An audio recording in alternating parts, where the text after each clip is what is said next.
Article by Martin E. Comas, Orlando Sentinel. Published, May 4, 2023 at 5:30 a.m.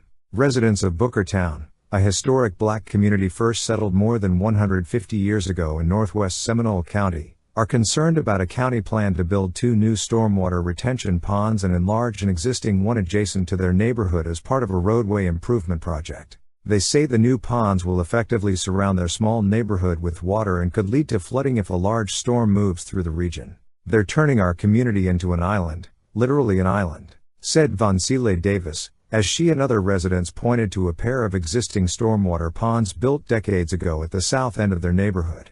"It seems like a deliberate attempt to flood us, and I'm not happy about that," said Davis, who has lived in Bookertown for more than 6 decades. The new retention ponds, planned for the north end of Bookertown, will collect stormwater from Orange Boulevard after the roadway is widened with new bike lanes, medians and sidewalks in 2026. "We have never been flooded out, and we don't want to be flooded out," said Reginald Campbell, president of the Bookertown Improvement Association and a longtime resident. "It's just common sense that if you bring in this much water near a community, you're eventually going to see flooding."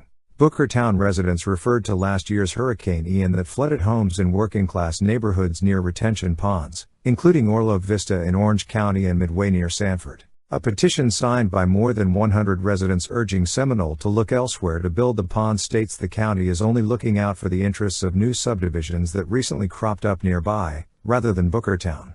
Bookertown is a long-established community, and you are apparently considering only the well-being of the inhabitants of the new developments, while unmistakably threatening damage and danger to our community. The petition states, "There is no place in Seminole County where the communities are completely surrounded by retention ponds. The new ponds will sit on county-owned land. One will be constructed on a vacant 4-acre parcel at the southwest side of Orange Boulevard and Halsey Avenue.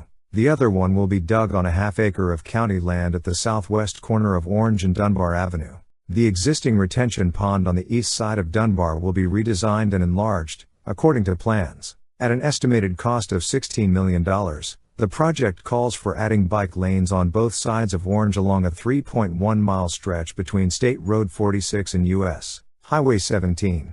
It also includes new sidewalks on the north side of the roadway and a multi-use trail on the south side. The work also will widen the median, and add turn lanes and new landscaping. Existing ditches, which officials called unsafe on either side of the roadway, will be removed. New trees will be planted to replace some of the trees that will be removed to make way for construction. In total, the county plans to add 8 new stormwater ponds along Orange as part of the improvements. Dino Lucarelli, chief design engineer for Seminole, said the ponds are needed to collect stormwater runoff from the wider roadway. "It will be a tremendous improvement for the area when it's completed," he said. "When you do widening improvements, it becomes necessary to build stormwater ponds. The water has to go somewhere." In support of building the new stormwater facilities near Bookertown, county officials said there are few vacant parcels suitable for building retention ponds along Orange. "You look at putting the ponds at the low areas, because water goes to the lowest spots," Lucarelli said, "and there is not an abundance of available parcels." Seminole Commissioner Andrea Hare has attended community meetings in Bookertown and said she understands residents' fears. "I definitely understand that there is a lack of trust, especially from a historic perspective," she said, "and we want to be proactive. The fact that they've never flooded is not a good reason to not prepare for future flooding. We have to be actively prepared."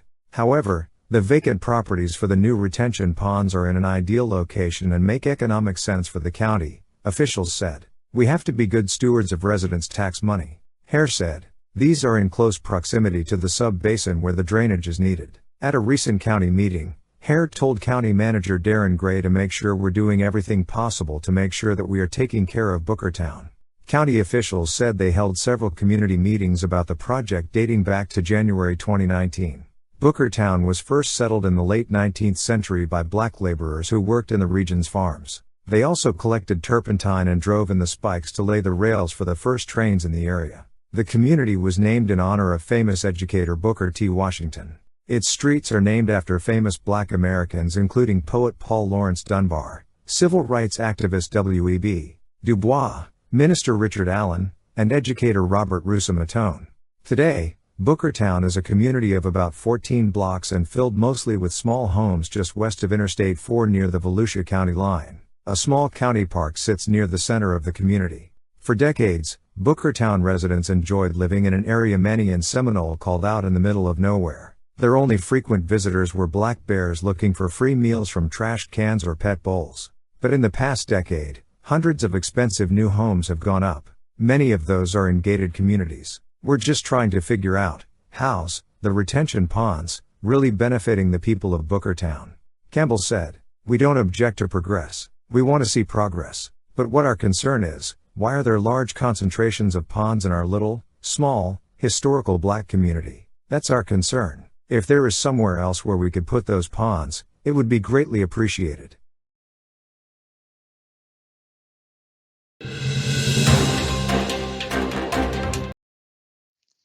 Thank you for taking time to learn about the proposed safety improvements on Orange Boulevard or County Road 431.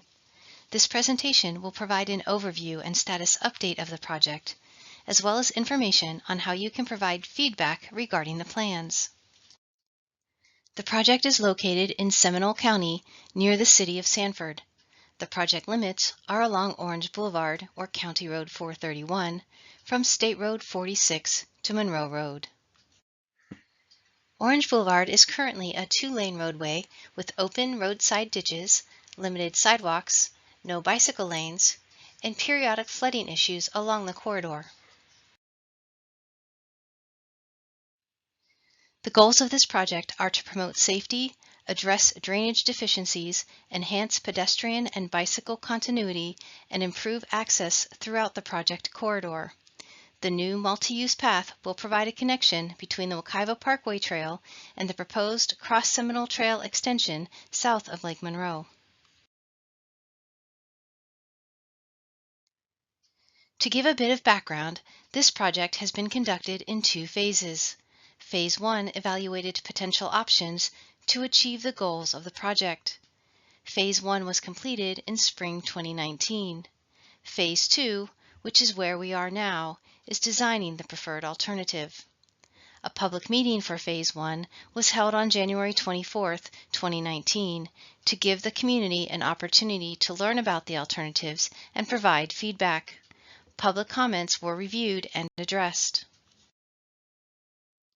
The results of the Phase 1 Alternatives Evaluation were presented to the Seminole County Board of County Commissioners at a workshop in March 2019. The Commissioners directed county staff to proceed with a preferred hybrid alternative to address access and other resident concerns and input. This hybrid alternative consists of a two-lane divided section from State Road 46 to Oregon Street and a three-lane undivided section from Oregon Street to Monroe Road. Once the preferred alternative was selected, the team was able to finalize the location of new stormwater retention ponds. Corridor improvements will include the addition of left turn lanes, construction of a closed drainage system, new curb and gutter, bicycle lanes, 5-foot wide sidewalk, and a 10-foot wide multi-use path. Additional right-of-way will be required to construct the planned improvements.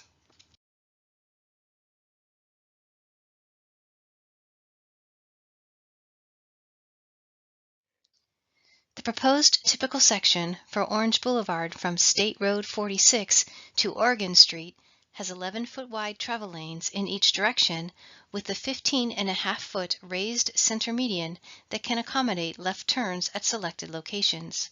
5-foot wide bicycle lanes are on each side of the roadway, and there is a 5-foot wide concrete sidewalk on one side and a 10-foot wide multi-use path on the other side of the road.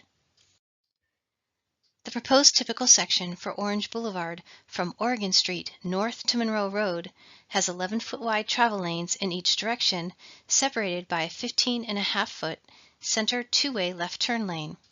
There are 5-foot wide bicycle lanes on each side of the road, as well as 5-foot wide concrete sidewalk on one side and a 10-foot wide multi-use path on the other side of the road. The bridge over the Lockhart-Smith Canal was constructed in 2011 and is in an area with limited right-of-way. The bridge is in very good condition with 6-foot wide sidewalks on each side and shoulders to accommodate bicycles. The bridge is being widened by 4 feet to provide a 10-foot wide multi-use path on one side of the structure, thereby allowing continuation of the multi-use path throughout the project. The project team will coordinate with emergency responders throughout the project design and construction to ensure that response times are not affected. Members of the public who wish to provide feedback and input for consideration may do so through August 25, 2020. The county will respond to the comments after September 14, 2020. The Phase 2 final design is expected to finish in early 2021. The county has begun acquiring the needed right-of-way to complete the safety improvements. Construction is expected to begin in spring or summer 2024 at an estimated cost of about $18 million.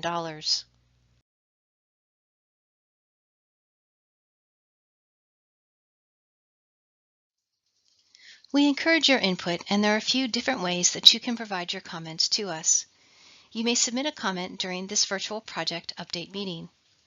You may send us your feedback using the online form on the project webpage at www.seminolecountyfl.gov/01785303. You may also email your comments to Consultant Project Manager Greg Smith at gsmith@jmt.com or to Matt Hassan, Seminole County Assistant County Engineer at mhassan@seminolecountyfl.gov. Please include Orange Boulevard Safety Improvements public feedback in the subject line. You may also call the Seminole County Public Works Department Engineering Division at 407-665-5770 and refer to this project when leaving a message. Finally, you can send us your comment by mail to Seminole County Public Works Department, attention Matt Hassan, Orange Boulevard Safety Improvements, Engineering Division, 100 East 1st Street, Sanford, Florida, 32771. Seminole County solicits participation in this project in accordance with Title VI of the Civil Rights Act of 1964 and without regard to race, color, national origin, age, sex, religion, disability, or family status. Thank you for your interest in this project. Once again, if you would like more information, please contact Consultant Project Manager Greg Smith or Seminole County Assistant County Engineer Matt Hassan by email, telephone, or mail. Brought to you by Unique Gala Event Planning.